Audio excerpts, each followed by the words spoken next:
You probably clicked on this video because the story of Dragon's Dogma 2 has left you baffled and confused to the point you need somebody to help make sense of it all. And I, the self-proclaimed Dragon's Dogma ambassador, will walk you through it. Before we get started, some ground rules. 1. Spoilers for the entire series. The story is meant to be a disjointed puzzle, so this is your last chance to enjoy it as intended. 2. The style of the video will be like a detective presenting clues and evidence, putting it all together to get the big picture, while also filling in the blanks with the clues we can find in the game.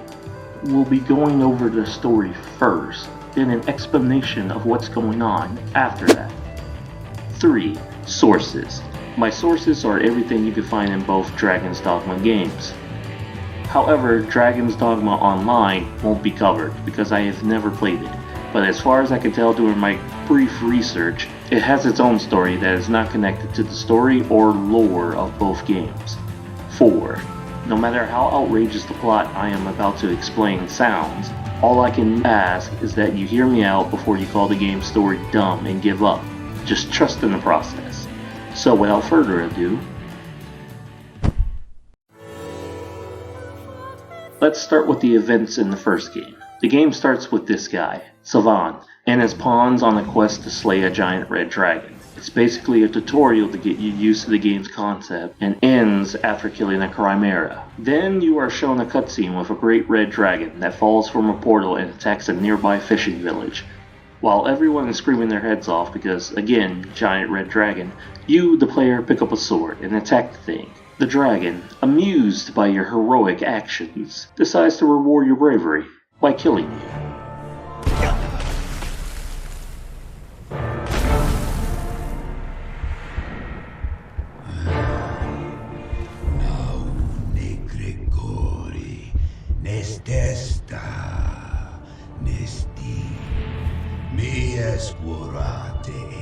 It speaks mumble-jumble words and eats your heart, thus allowing you to hear the dragon speak. It declares the player is now an arisen, an immortal being marked with a scar on their chest, who can't die until you claim your heart back from the dragon. Then the dragon flies off into the sky as you pass out from the blood loss.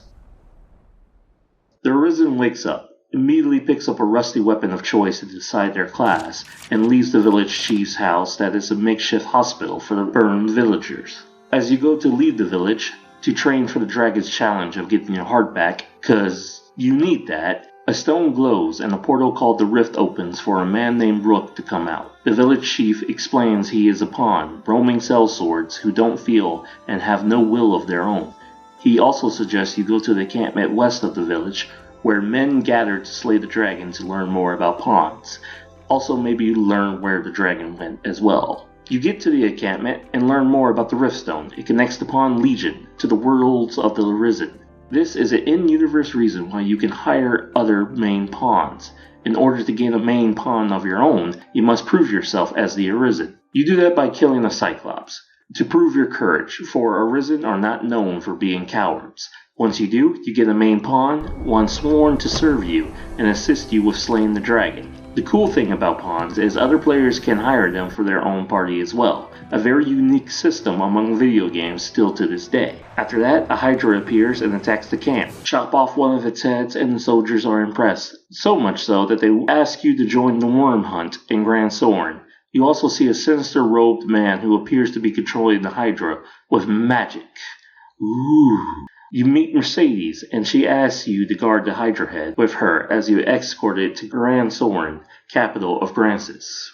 Once you get to Grand Soren, you are introduced to Sir Maximilian, who will give you a series of missions to help strengthen the Duke's forces for the Worm Hunt. You learn the Duke is known as the Dragon's Bane for killing the dragon and was made the Duke for his heroic efforts. You also encounter the Pawn Guild, that serve as guardians to the Everfall, a place you are simply told is important to pawns. Now the quests for the Worm Hunts are the following. The Cipher, where you meet the Dragonforge, a former Arisen who can only be seen by another Arisen. He also says the Cipher means nothing and was means to an end to bring Arisen to him. His pawn says their journey came to an end with fresh scars, whatever that means. A fortress taken over by goblins, a cool quest but doesn't give more story. Seeking Salvation, A shady cult that meets in the catacombs, where they have speeches like this. In a true and proper world, all souls will forever remain in an even state, perfect and complete as they are unchanging. Where can we look to find such balance? Wherein lies the equilibrium our tortured world seeks? In the dragon! Bestower of fear to all man in equal measure. The dragon is the force by which the world will right itself, and we are duty-bound to cede our souls unto it. If we seek freedom from pain unending, and comfort in the constancy of a soul made complete, we must submit to its fiery arbitration. They believe the dragon is the great equalizer that will bring balance to all with its fiery embrace. The water god's altar. You may think it's related to the brine, but sadly there doesn't seem to be any story or lore about what the water god actually is. The stone texts you give to the NPC are never deciphered either. Oh yeah, good time to talk about the brine. It is a creature that kills anything that goes into the water. If its prey happens to be an arisen, they just wash back up to the shore. Yeah, there's no swimming in this world. The brine will you out of here. This goes for any waist deep pool of water too. Finish these quests and you get to meet the big Duke Eggman himself, but not before you get made fun of by the jester with the tiny hat. Also make googly eyes with his soon-to-be wife Eleanor. Oh, and officially become part of the worm hunting team. You were basically an intern who had to do all the work in a team project, but you are officially a somebody now. Yay! Do note the soldiers are not quite happy with the celebration and see it as a waste of time. Time for a quick side quest. This gives you important lore for later. Pawn Celine you met with earlier in the game is about to be hunted. She is accused of being a witch because she could speak dragon. After you save her, you will meet Sophia, who says this. So, you are arisen. This may come as a small surprise, but I know well the path you walk. For you see, I myself was once arisen. And this girl Celine was my pawn. The soul of an arisen cannot but affect their follower. Given time, pawn will assume the arisen's very form. This is the bestowal of spirit, or so I named it. I did not grasp the full meaning of this transfer when first I noticed it. But see well Celine. See how she resembles me? I pray she can soon live her life as a human true. Age and experience separate us, arisen, but I know you ken my words. Celine is more than pawn now. She yearns to choose the course of her life, free from the will of others. If you can aid in this, there may yet be a future for her. The two main things to note here are 1. Pawns will gain the form of their masters, and their will if they spend a lot of time together. This seems to be a slow process that completes once the arisen dies. And 2. Sophia is old, which means she most likely died of old age. This means something later. With your newfound castle access, you now answer to Aldous to get your royal orders. Surprise! Your reward for work is more work. Yay! The royal orders are the following. Order 1. Kill the griffin.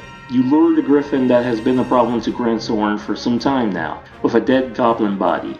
If you fail to kill it here, you have to chase it to Blue Moon Tower, for quite the epic fight in a thunderstorm. The fight is not important to the story, but the location, Blue Moon Tower, is. Remember what this looks like. It will be very important later as well. Next is Order 2. The Merchant Trial. A merchant who is a noble is to stand trial for his crimes for sedition and treason. Not really worth mentioning, but do note he has been funding the soldier supplies at a certain fort under the table. Not in order, but around this time the Duke's soon-to-be wife will send you an invitation through her maid. She wants to get to know the arisen better, and invites you to her chambers. At night. If the arisen decides to be this stupid and accepts, you are rewarded with this scene. Fear not, I shan't eavesdrop eavesdrop on the ducal proceedings. I remain to stand watch and guard, sire. For your protection, of course.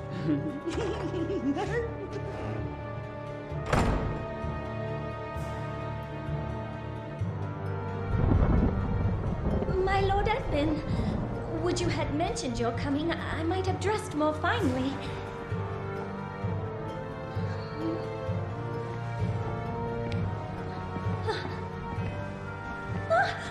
My lord, what are you... Lenore! Oh, my love! Forgive me!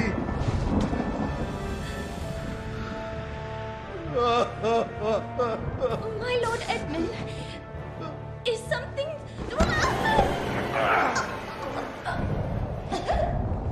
Lenore, forgive me! I was wrong! I take it back, Lenore! I'm sorry! I'm sorry! Lenore! Jean! Jean! No! Mary Jane! Mary Jane!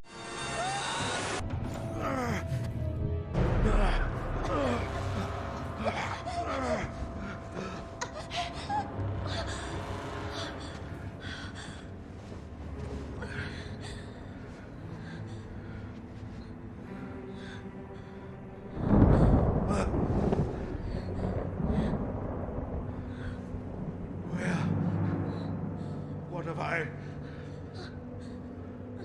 Your Grace, Edmund, this isn't... This wicked fool mistook a trifling kindness that I once paid for something more. He stole into my room. I was terrified. This commoner must be made to learn, sire. Give him a taste of the lash and a stay in the dungeon. Festy, I know you're there! The lady is mistaken. I would never violate His Grace's privacy while he violates Milady's privacy. Oh, brook none of your japes, fool! Summon the guards! Have this villain removed!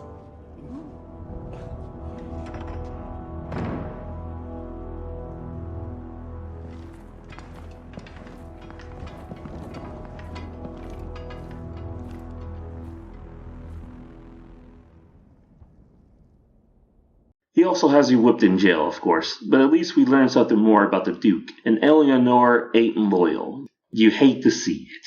You can also claim this is a Berserk reference. Anyway, Order 3.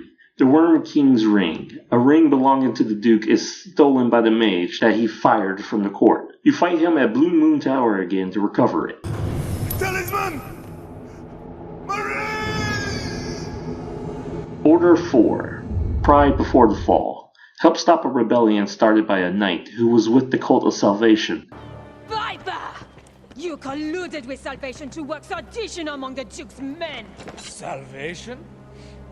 You place me in ill company. I'm a man of this world.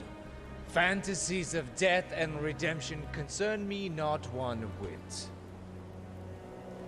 Now legends. Legends stoke up the masses. If Duke Edmund were to best a second dragon, Francis would take the ascendant. But her neighbors ill want a giant looming at their borders, am I wrong? Spare me your sophistry! The word neighbor sours on your forky tongue. Our lands have long sworn unstinting aid to any neighbor beset by the dragon. Unstinting, you say? Tell me then, why has your Lord Father not sent your brother, joined by Hearthstone's finest steel? Why am I speaking instead with a bleating she-goat mocked even by her own men? You will retract those words, sir! Else suffer what consequence? Else I shall wash my honor clean in your blood! Honestly, this quest is a pretty big deal in terms of lore, where you hear about the other nations and what role they play. Mercedes and Julian are envoys sent from their nations to help the Duke fight the dragon. Problem is, Mercedes was sent instead of her much more capable brother, with a unit made of mercenaries. None are from the army of our nation. Some of the Duke's men are not happy with how he has been acting since the dragon has came back, and they have been running low on supplies as well. This is on purpose. Julian colluded with Salvation to sabotage the Duke's efforts, so he doesn't become a bigger threat by slaying another dragon. His country fears doing so will make the Duke into a bigger legend among the people than he already is. He suggests his country is not alone in that feeling. Why else Mercedes is here instead of her brother? He also fears wasting valuable resources to help another country when a dragon could possibly attack their own countries. This would make Mercedes nothing more than an expendable figurehead as well. This plot thread is very overlooked, sadly because of all this exposition dumped on the Arisen in one quest. After Julian beats Mercedes, even she begrudgingly admits that what Julian says is true. She says she will go home like Julian suggests, but to get true aid and come back with their real force to help with the dragon. However, you don't see either of them ever again. Julian was right in every sense of the word, and that the other nations want to see the Duke fail. They are preying on his downfall. Once again around this time, Eleanor's maid will come to you for help. If you accepted Eleanor's invitation last time, you need to do a quick rescue now, because the Duke was not fooled by his fiance's antics and exiled her to a faraway castle as a political prisoner. Once you rescue her, she declares her love and she leaves for the country never to be seen again. Now to talk about why I'm mentioning Eleanor's side quest. This game has romance options. Raise an NPC's affection high enough and they will fall in love with you. There's a good reason for this that will come up soon enough, but note, by doing these quests, Eleanor will most likely become your lover. I fear this is farewell, dear champion. I'll never forget you. Give him a taste of the lash and he'll stay in the dungeon. Order 6. You are lured away from Grandsorn only for Salvation to unleash a monster on the kingdom, which leads you to go rout the cult at the Great Wall once and for all. The game will play this incredible scene.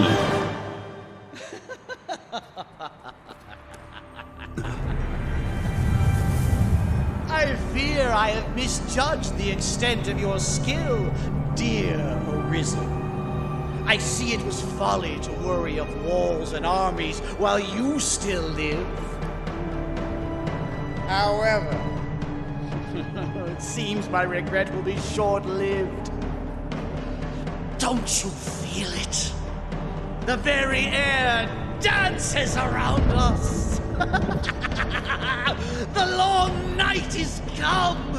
The dragon's reign at last begins.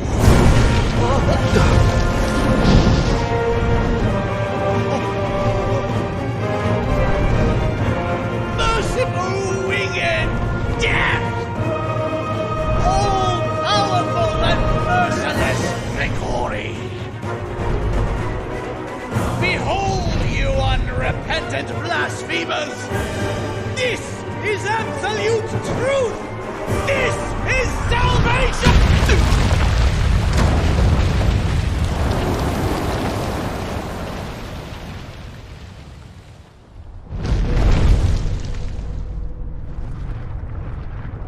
The rantings of an up-jump zealot make for tedious listening.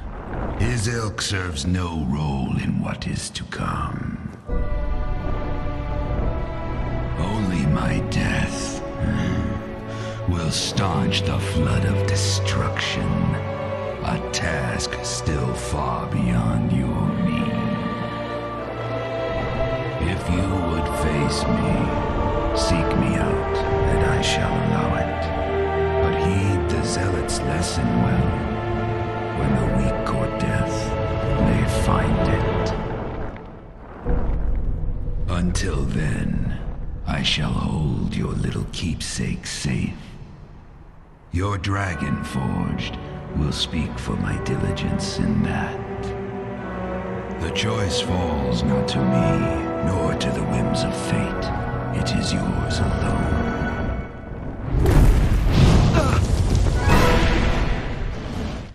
It seems they were trying to do some kind of ritual. Remember this key detail. This scene implies by performing this ritual, the dragon appeared. This is a clue that black cult magic can possibly summon a dragon in this world. The dragon also straight up tells you the events that led up to this moment, and the people involved never mattered, and he is committed to his role in destruction. You are now free to challenge the dragon once you come back here. The last royal order is the Duke rewarded you for your services.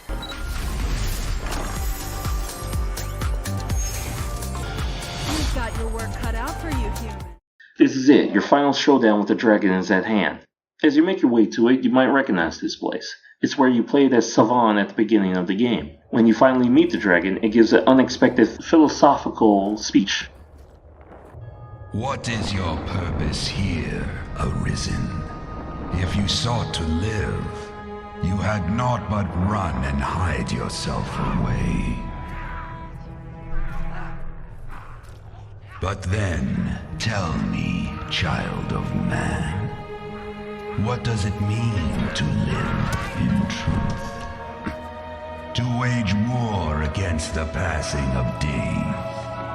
To pray to the unseen for a few breaths more. To raise grand cities from stone and spawn new life in turn. Mankind has done this, yes, and more. But is the tapestry you weave truly of your own design? Their kind is easy to fathom.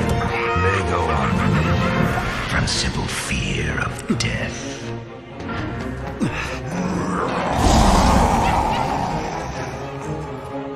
But not mankind. Some welcome the end with arms outstretched, while others come to face death incarnate, arms in hand. I ask again, what is your purpose here, Arisen? One path to your survival lies in my defeat. Still my heart, and you stay the coming end. Another path before you is to offer up that which you hold most dear. Abandon all delusions of control.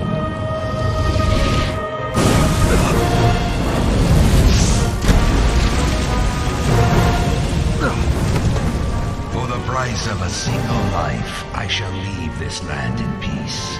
As my vanquisher, the duchy would bow to you.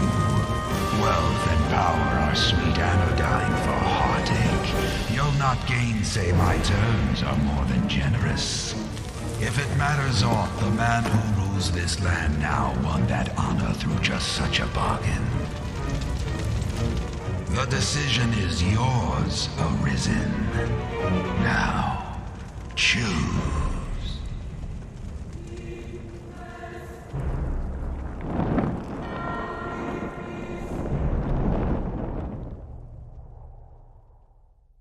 And that's right, the dragon wants to bargain.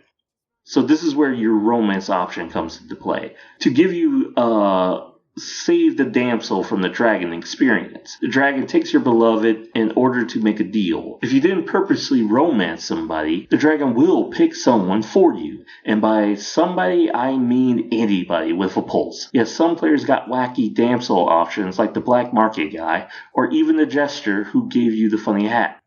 The exceptions to this rule are former Arisen, like the Duke. Speaking of the Duke, the dragon tells us how exactly he really became the Duke, by accepting the same bargain the dragon just offered to you. In short, the Duke is lying. And you could be the same, simply by turning your back on your beloved and the kingdom is yours. It's a sad ending though. You get a small cutscene with you on the throne, all alone and sad.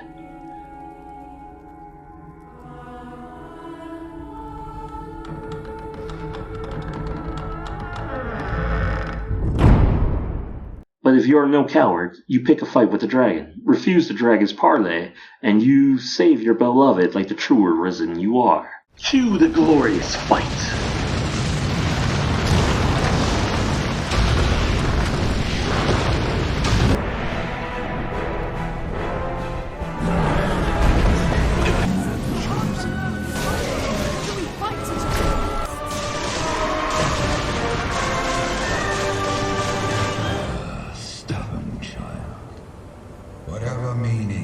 unfolds, it makes men deaf to all reason. Heed me well, Arisen. In my death, you've won a future for this world. But what that future spells for you, for all men, is a truth you'll find staring back from this world's utmost depth. Arisen, you have earned back what is yours.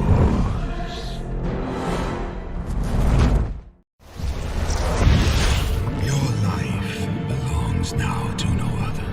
You've won it by rights. It is yours to use or cast away as you see fit. Remember that.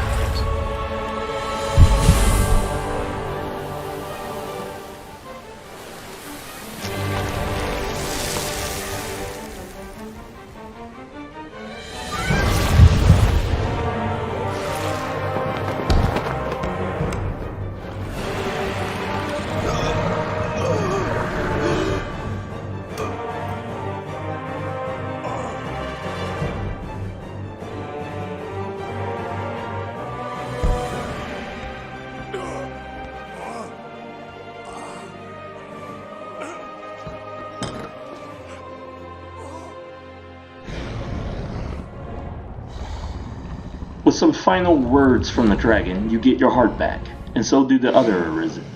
It seems they age depending on how many years the dragon held on to their heart. The Dragon Forge dies immediately because he's a really old fart, and the Duke looks matches his age. But that's not all. A massive sinkhole opens in Grand Soren, and the world sky turns green during the day and red at night for quite the ominous effect. As you journey back to Grand Soren, you will notice there are a lot more monsters than your usual goblin, bandits, and wolves. Stronger too as well. Once you get there, you are told the Duke would like to have a word with you. Gee, I wonder why. So the Duke is pissed at you. He thinks you made a bargain with the dragon to usurp his throne and put a curse on him. He simply cannot believe you slew the dragon, so why else is he suddenly old now? His soldiers believe this conspiracy because the world has indeed gone to shit. This didn't happen with the Duke ending, so you can assume this didn't happen when the Duke made his deal. So it seems no one alive in this time has seen the world in this state. From this point on, you are done with the Duke.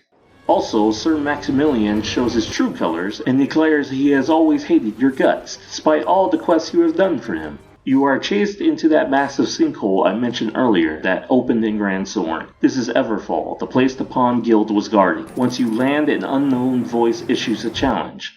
Help this pawn collect 20 Wakestones. Quick note, Wakestones are items that revive the player if they die in the game, but it is also known in the game that Arisen can use it to revive themselves, or others if they choose. NPCs have apparently tried to use them to no effect, especially nobles, so they hold on to them just in case. As you journey through Everfall, the pawns will fill you in about the lore of this place. Pawns wander the halls without their masters, their fate apparently. Some Arisen die in Everfall after slaying their dragon. Pawns will even fulfill their master's last wish, whatever it is. It is the fate of all pawns who lose their masters. I've learned of this area. Everfall connects worlds apparently. I would trust the pawns here because they guard the place, so good enough for me. Once again, it is mentioned pawns don't die nor age. After getting 20 Wakestones, a portal opens to the great beyond. Who's waiting on the other side of this portal? This person. Well met, Arisen. I'll not waste time on rhetoric. Defeat me, and take my place as keeper of this world. You saw it awaiting you at the end of your descent. Aye, the same world you've traveled to arrive at this place. A world you may well now inherit. It is a simple proposition, no different than any you've faced. You need only the will to claim what is offered you.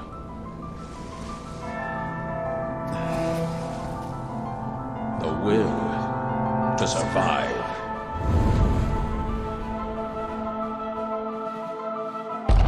Yes, fight, Arisen.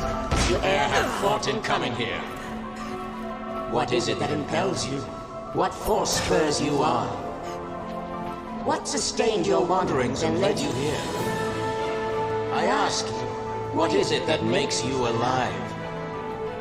'Tis volition, unbending will. You are here because you willed it, Arisen. That alone has brought you here. This is the Seneschal, which means the steward or major domo of a medieval great house. In this context, they are the keeper of the world. If you lose, this is what happens.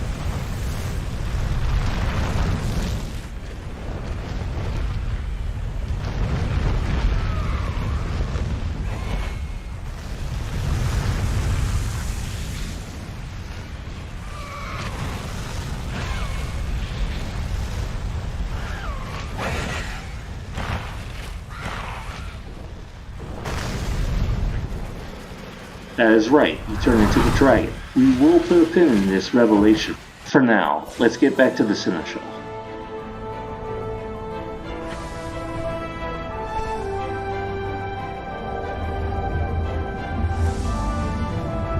Consider the infinite potential.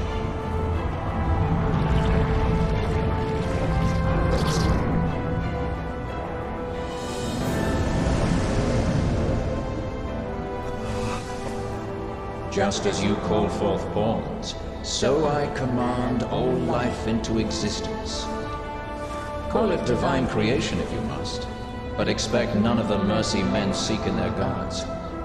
This is cold truth, the unbending reality of a world without compassion.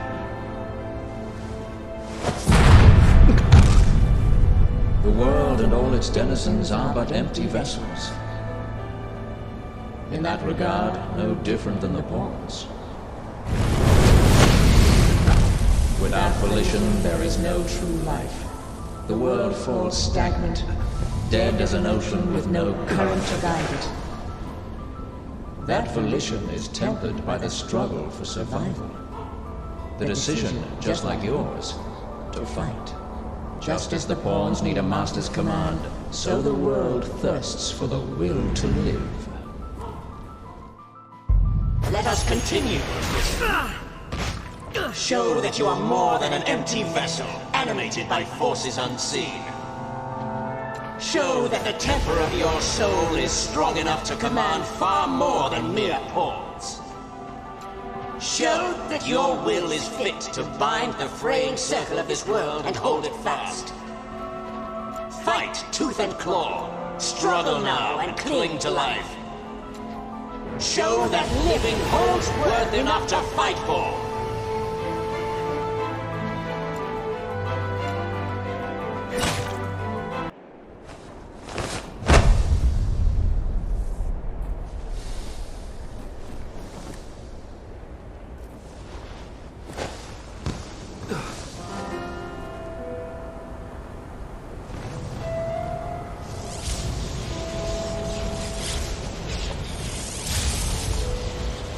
It is time to decide.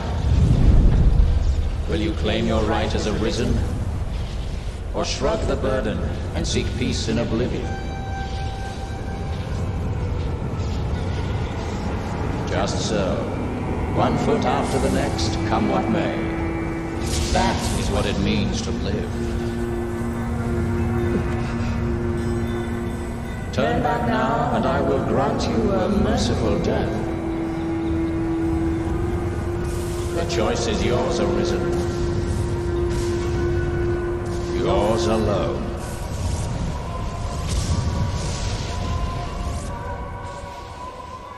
Tis a simple choice, Arisen.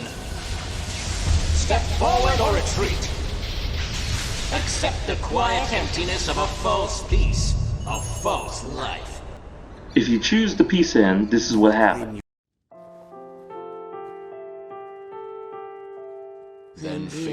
bested you as well. So be it. Go and seek your peace, your guttering beacon in the churning dark. And I shall await the coming of the next. Note, he basically calls you a coward and says they will now await the next Arisen. This also implies you aren't the only one who chose this. Let's continue.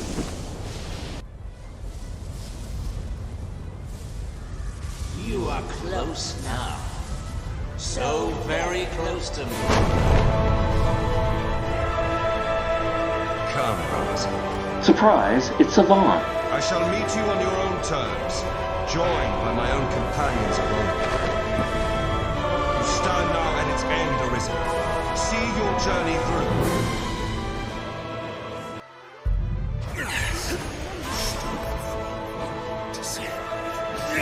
Be victorious. Temper your soul in its heat. The forge of my heart grows cold. The world shifts.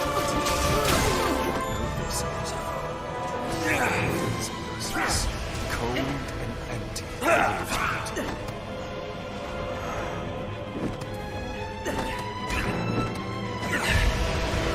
It's an ever-testing way. It's a fight. It repeats upon itself, and all the world will repeat. So the cycle continues forever. During this fight, we get hints the world is sustained by the will of the Arisen. Lucky for us, Savan is willing to answer questions after this fight. Quick note, remember this chair. Arisen, forgive me.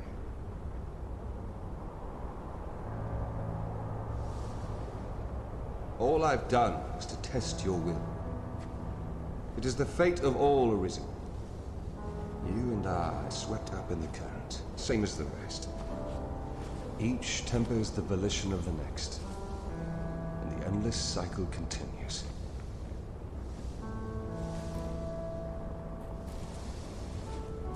And so, until the coming of a new soul fit to craft the will to live, someone like you. Until that day, may you guide the world ever justly.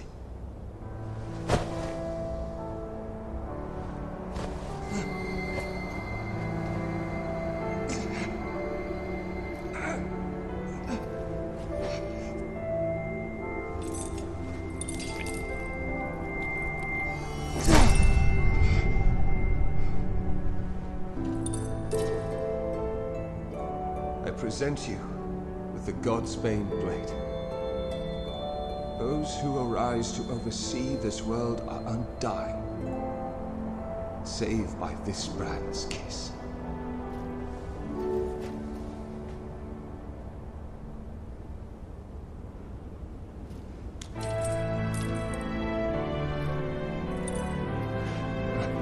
I ask that you, as the world's new seneschal, use it now to vouchsafe freedom to your weary servant. One, Savan gives you the Godsbane. It's the only weapon that can kill the Seneschal, for they are undying. He is still alive when he gives you this weapon. 2, you learn the world you travel is now under your care, as the new Seneschal, who also holds dominion over all life. 3, how the world is composed, no one knows. How it started and how it ends is infinite and beyond knowing. 4, your world is sustained by the will of the Arisen, and what keeps the cycle going. The Arisen is basically a glorified battery of the world. The dragon's role is to temper the Arisen, so their wills will be strong enough to sustain the world. Alright, time to free Savan. Mourn me not, for I welcome the release. At long last, I am free of eternity, of infinity, free of the cruel, unending ring.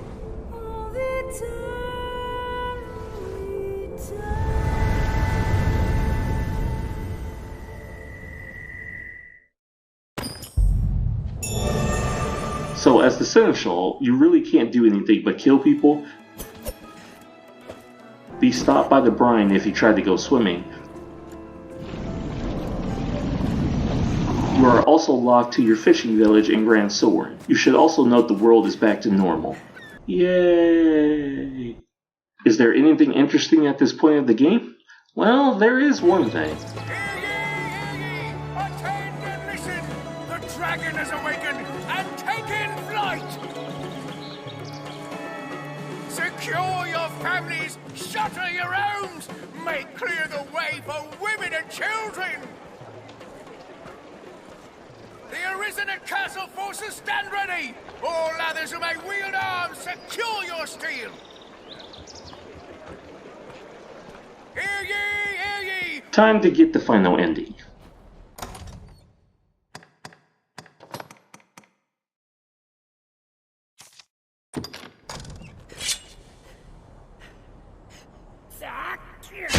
Stay with me! Basically, you yourself with the Godspeed. And that is the end of your story, while your pawn carries on as you.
You would think that's it, but something interesting happens when you do this fight again on New Game Plus. You are close now. So very close to me. Come, Arisen. I shall meet you on your own terms, joined by my own companions of life. It seems the Seneschal this time is another Arisen. That seems to be made by the player. After beating the game the first time, the Seneschal tends to be the player-made Arisen who beat it last online, and your Arisen from the previous run. Now it is time to summarize the story of Dragon's Dogma. Savan became the Seneschal by beating his dragon, and succeeded the previous Seneschal. Ruled for a long time until his will that sustains reality begins to run out, and he needs a successor. We can deduce that an Arisen named Sophia did slay a dragon, but instead of becoming Seneschal, she chose peace and retired. We know her pawn gained renewal of spirit and became her. The evidence is 1. Grigori didn't have her heart, so she came before him. 2. Her pawn is still around, which means she didn't take the bargain and is not trapped in Everfall, like the other pawns whose masters died there. 3. We have been shown each ending, and the Arisen that took them. The peace ending is the only one not filled, so it fits the theme if she was the one who did the peace ending. And 4. The Seneschal implies there was another who chose the peace ending when the player does it.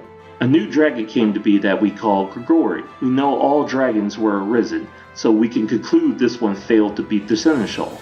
The Dragon Forge became Arisen and failed to slay Grigori. He lived on to the point no non-Arisen could see him. He never gave up his will to slay the dragon. He just decided to help other Arisen. We also know from his conversations with him that he's been living for 1,000 years. Here, should you desire it. I am him that was forged in the dragon's fire. I stand astride the bounds of life and death, remaining here that I may pass my knowledge on to the Arisen of each coming age. My battle as the Arisen has spanned 1,000 years, and yet it knows no end, nor shall it, until the Arisen to follow me strikes the dragon dead. All I know is yours to hear, should you desire it. Ours are bodies marked by the worm, yours and mine. A scar across the chest, to stand as proof of the dragon's claim over our hearts.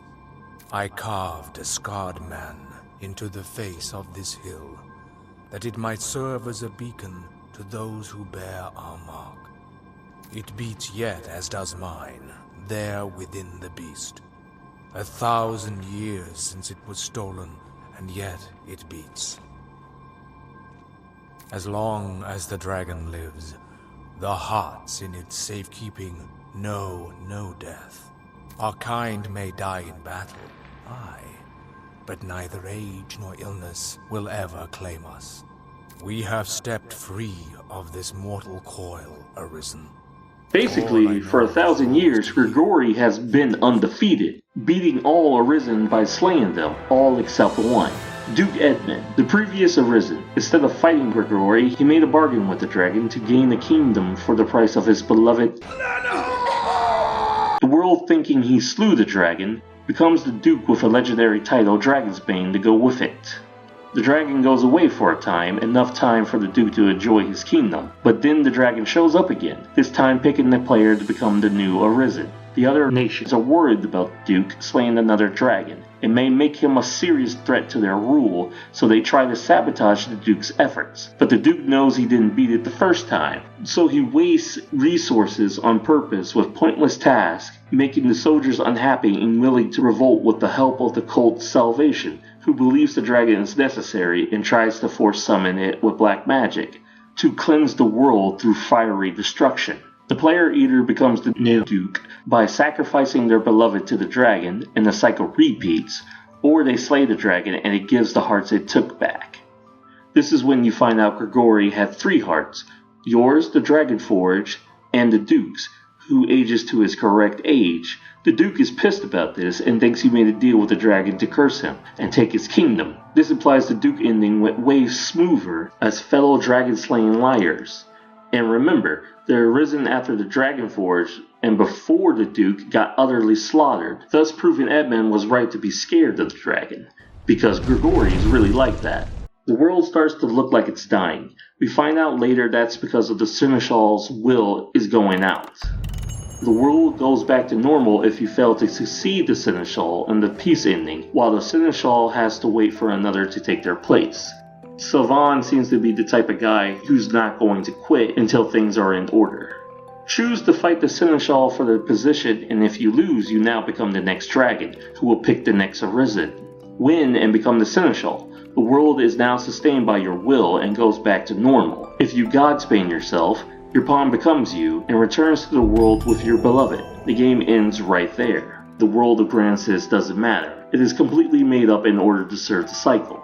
Only the players that matter are the Arisen, the Great Dragon, and the Seneschal. The Seneschal watches over the world. The dragon picks people in that world with strong wills to be candidates to become the next Seneschal, and if they fail, become the next dragon. Without the power of will, the world is stagnant. What an Arisen does is for them to decide. The world is nothing more than a sandbox to play in, and temper their wills for what is to come. Playthroughs after the first one shows the Seneschal to be random Arisens made by the players, confirming the cycle is indeed unending. However, the question now is the cycle all there is, or maybe there's something beyond even it?